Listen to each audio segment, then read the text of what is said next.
a really warm welcome to you. One of the things about Jesus that the faithful and the just curious share is finding material about him. So we have the gospel accounts in the Bible, and also gospel accounts that weren't included in the Bible, also letters written by early Christians. And on top of that, there are also, as well as non-canonical gospels, which I've looked at elsewhere, and also accounts of his life and death in just general Roman historical accounts. But the Gospels have a particular flavour. They are describing his life as he lived it, where he went, the sort of things he did, who he spoke to, and so on. So sort of actions. Then there are very important questions he poses to people that are recorded. And these are, I think, of great importance as they resonate powerfully through the ages. We're talking from a very ancient time, even to the modern day human listening.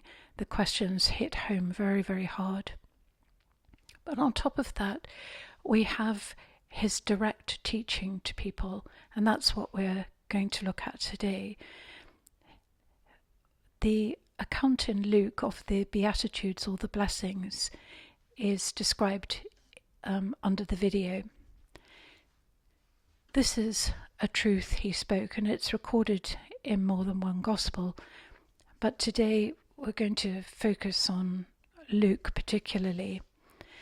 If you do go and compare Luke with, for example, Matthew, you might find the Matthew version a little more familiar. It's the one most often quoted.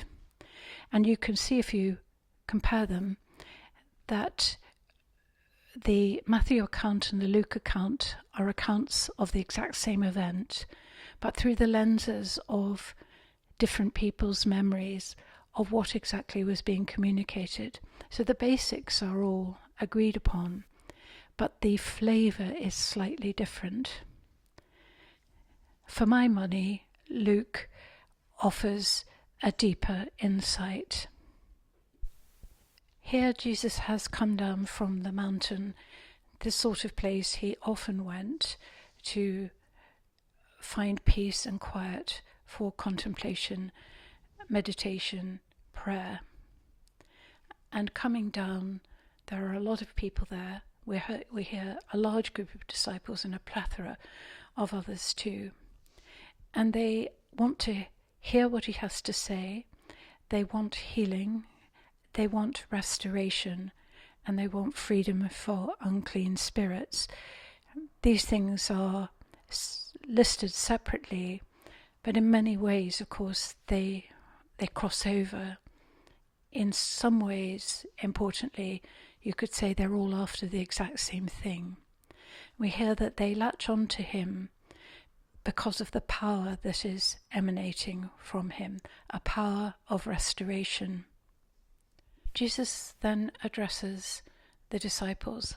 Blessed are you who are poor, for yours is the kingdom of God. Blessed are you who are hungry, for you will be filled. Blessed are you who weep now, for you will laugh. And blessed are you when people hate you, exclude you, revile you, defame you, on account of the Son of Man, on account of Jesus, and also the humanity of Jesus. Rejoice on that day, because your reward is great in heaven.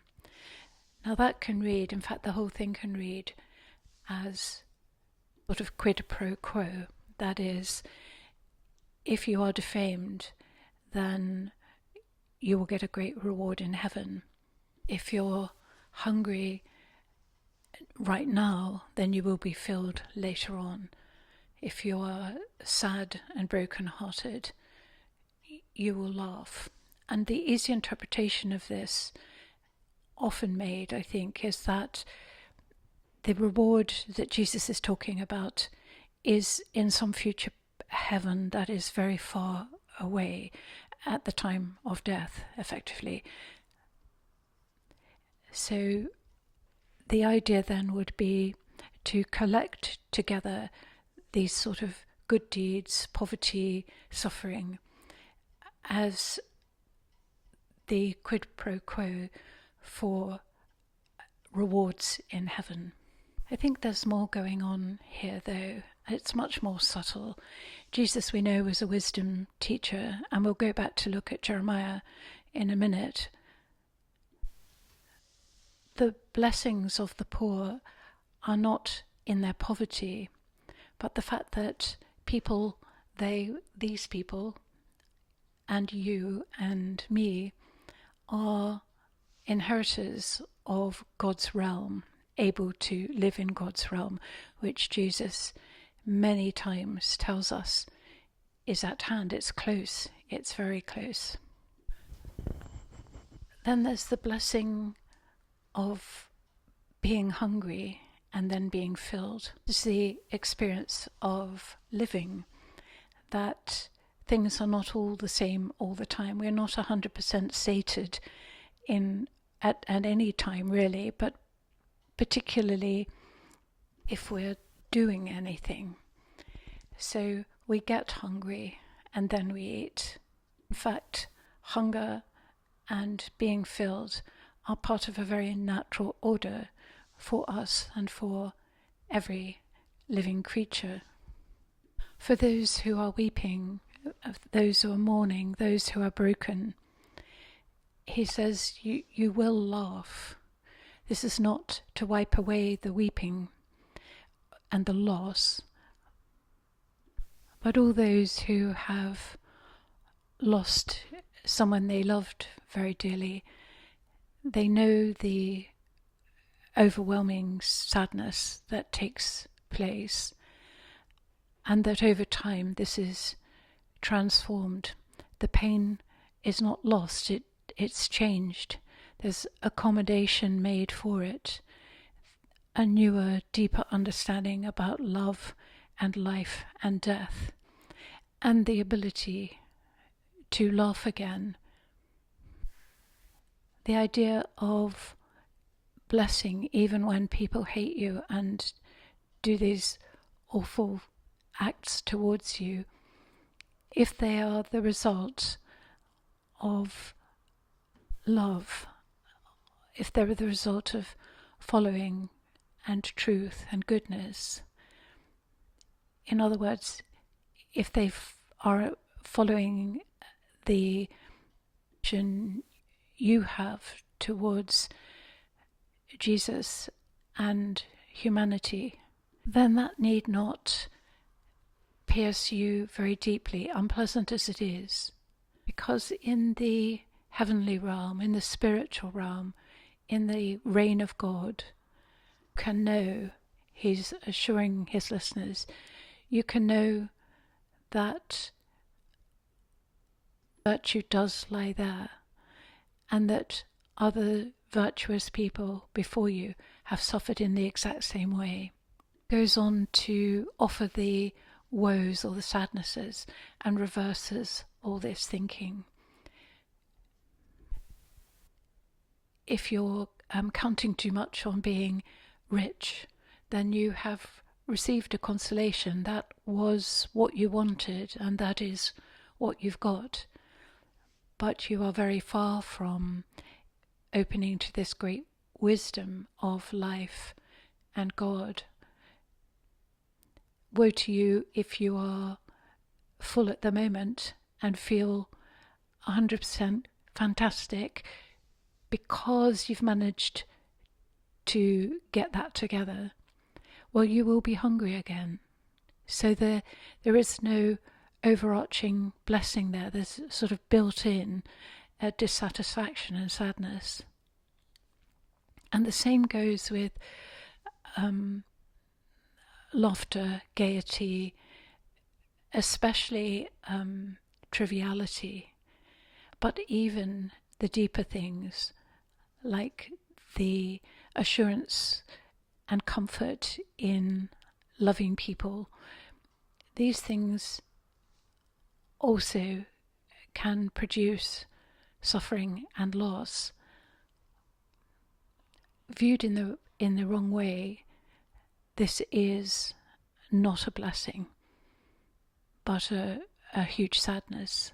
It goes on, of course, when people think you're fantastic for all the wrong reasons.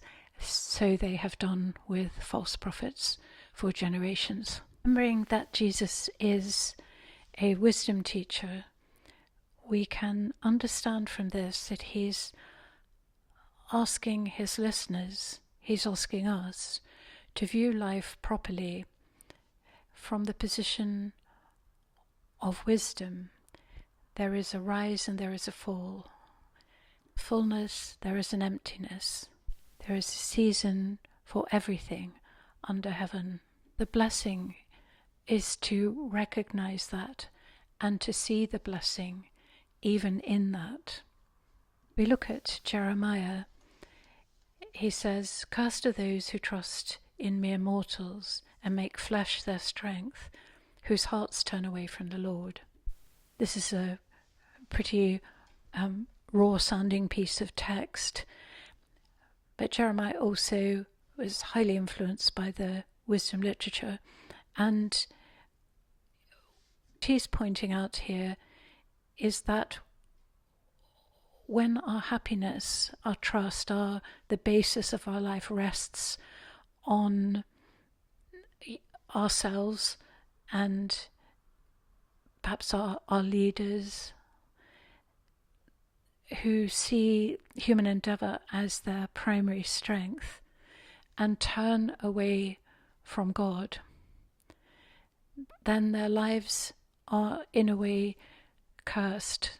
They can't find that wisdom, the blessing that pervades everything. Later on in Luke chapter 6, verse 47, Jesus says, "I'll show you what someone is like who comes to me and hears my words, who listens deeply and acts on them. It's like building a house on rock." And this was building a house that would stand, rather than building a house on just erecting something on a bit of levelled out dirt. It requires much harder work, a stronger commitment. It requires determination and discipline, but the result is strong and is able to withstand the ups and the downs, the storms and the sunny days. Our lives are a blessing. The bad bits and the good bits, the whole thing is a blessing.